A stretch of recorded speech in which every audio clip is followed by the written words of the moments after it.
Hi hello welcome back ರಾಣಿ Shetty YouTube channel. ಎಲ್ರಿಗೂ ಹೊಸ ವರ್ಷದ ಶುಭಾಶಯಗಳು.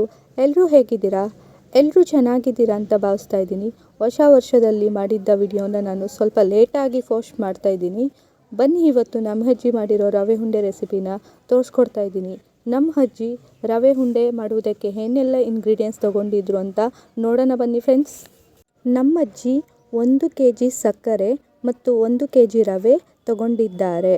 ಮತ್ತು ಗೋಡಂಬಿ, ದ್ರಾಕ್ಷಿ, ಏಲಕ್ಕಿ, ತುರಿದಿರೋ ಕಾಯಿ ಹೋಳು, ಬಿಸಿ ಮಾಡಿಕೊಂಡಿರೋ 1 ಲೀಟರ್ ಹಾಲು, ಇಷ್ಟೆಲ್ಲ ಇಂಗ್ರೀಡಿಯೆಂಟ್ಸನ್ನು ತಗೊಂಡಿರ್ತಾರೆ. ಮೊದಲಿಗೆ ನಮ್ಮ ಅಜ್ಜಿ ಕಾಯಿ ತುರಿದುಕೊಳ್ತಾ ಇದ್ದಾರೆ. ಆಮೇಲೆ 1 kg ರವೆಯನ್ನು ಚೆನ್ನಾಗಿ ಹುರಿದುಕೊಳ್ತಾ ಇದ್ದಾರೆ. ಇಲ್ಲಿ ನೋಡ್ತಾ ಇದ್ದೀರಲ್ಲ, ಆ ರೀತಿ ರವೆ ಸ್ವಲ್ಪ ಕೆಂಪು ಬರುವವರೆಗೆ ಹುರಿದುಕೊಳ್ತಾ ಇದ್ದಾರೆ. ನಂತರ ಒಂದು ಬಾಣಲೆಗೆ ಸ್ವಲ್ಪ ಹಾಲನ್ನು ಹಾಕಿ ಅದರ ಜೊತೆಗೆ ಎಷ್ಟು ಬೇಕು ಅಷ್ಟು ಎಣ್ಣೆ ಅಥವಾ ತುಪ್ಪ ಯಾವುದನ್ನಾದರೂ ನೀವು ಸೇರಿಸ್ಕೋಬೋದು. ಆದರೆ ನಮ್ಮಜ್ಜಿ ಇಲ್ಲಿ ಆಯಿಲ್ ಸೇರಿಸ್ಕೊಳ್ತಾ ಇದ್ದಾರೆ. ಅದರ ಜೊತೆಗೆ ತುರಿದುಕೊಂಡಿರೋ ಕಾಯಿನ ಸೇರಿಸಿಕೊಂಡು ಚೆನ್ನಾಗಿ ಬಿಸಿ ಮಾಡ್ಕೊಳ್ತಾ ಇದ್ದಾರೆ. ನೋಡಿ, ಈ ರೀತಿ ಹುರಿದುಕೊಳ್ತಾ ಇದ್ದಾರೆ ನಮ್ಮಜ್ಜಿ. ಒಂದು 10 ಸೆಕೆಂಡ್ ಈ ರೀತಿ ಹುರಿದುಕೊಂಡ ಮೇಲೆ ಅದರ ಜೊತೆ ರವೆ ಸೇರಿಸಿಕೊಂಡು 5 ನಿಮಿಷ ಚೆನ್ನಾಗಿ ಮಿಕ್ಸ್ ಮಾಡಿಕೊಳ್ಳಬೇಕು. ಹಾಗೆಯೇ ಗೋಡಂಬಿ, ದ್ರಾಕ್ಷಿ ಎಲ್ಲವನ್ನೂ ಸೇರಿಸಿಕೊಂಡು ಚೆನ್ನಾಗಿ ಮಿಕ್ಸ್ ಮಾಡ್ಕೊತಾ ಹೋಗಬೇಕು. ಹಾಗಾಗಿ ಹಾಲನ್ನು ಸೇರಿಸಿಕೊಳ್ಳುತ್ತಾ ಮಿಕ್ಸ್ ಮಾಡ್ಕೊತಾ ಹೋಗಬೇಕು.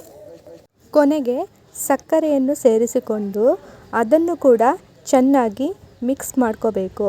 ಮಿಕ್ಸ್ ಮಾಡುವಾಗ ಲೋ ಫ್ಲೇಮಲ್ಲಿ ಇಟ್ಟುಕೊಂಡು ಚೆನ್ನಾಗಿ ಮಿಕ್ಸ್ ಮಾಡ್ಕೋಬೇಕು. ನಿಮಗೆ ಬೇಕು ಅಂದರೆ ಇಲ್ಲಿ ಹಾಲು ಮತ್ತು ಸಕ್ಕರೆನ ಮತ್ತೆ ಮಿಕ್ಸ್ ಮಾಡ್ಕೋಬಹುದು. ನಮ್ಮ ಅಜ್ಜಿನೂ ಕೂಡ ಸಕ್ಕರೆನ ಮತ್ತೆ ಮಿಕ್ಸ್ ಮಾಡ್ಕೋತಾ ಇದ್ದಾರೆ. ಕೊನೆಗೆ ಅಜ್ಜಿ ಉಂಡೆ ಮಾಡ್ಕೊಳ್ತಾ ಇದ್ದಾರೆ. ನಮ್ಮ ಅತ್ತೆ ಅದಕ್ಕೆ ಸ್ವಲ್ಪ ಸಕ್ಕರೆ ಸೇರಿಸ್ಕೊಳ್ತಾ ಇದ್ದಾರೆ. ನೋಡಿದ್ರಲ್ಲ ಯಾವ ರೀತಿ ನಮ್ಮ ಅಜ್ಜಿ ಮತ್ತು ಅತ್ತೆ ಸೇರಿ ರವೆ ಉಂಡೆ ಹೇಗೆ ತಯಾರು ಮಾಡಿದ್ರು ಅಂತ. ನಿಮಗೆ ಇಷ್ಟ ಆದರೆ ನೀವು ಕೂಡ ಮನೇಲಿ ಇದೇ ರೀತಿ ಟ್ರೈ ಮಾಡಿ. ಈ ವಿಡಿಯೋ ನಿಮಗೆ ಇಷ್ಟ ಆಗಿದ್ದರೆ ರಾಣಿ ಶೆಟ್ಟಿ ಯೂಟ್ಯೂಬ್ ಚಾನಲ್ನ ಲೈಕ್ ಮಾಡಿ, ಶೇರ್ ಮಾಡಿ, ಕಮೆಂಟ್ ಮಾಡಿ ಮತ್ತು ಸಬ್ಸ್ಕ್ರೈಬ್ ಮಾಡಿ. ಹಾಗೆಯೇ ಪಕ್ಕದಲ್ಲಿರೋ ಬೆಲ್ ಐಕಾನ್ ಕ್ಲಿಕ್ ಮಾಡಿ. Thank you for watching.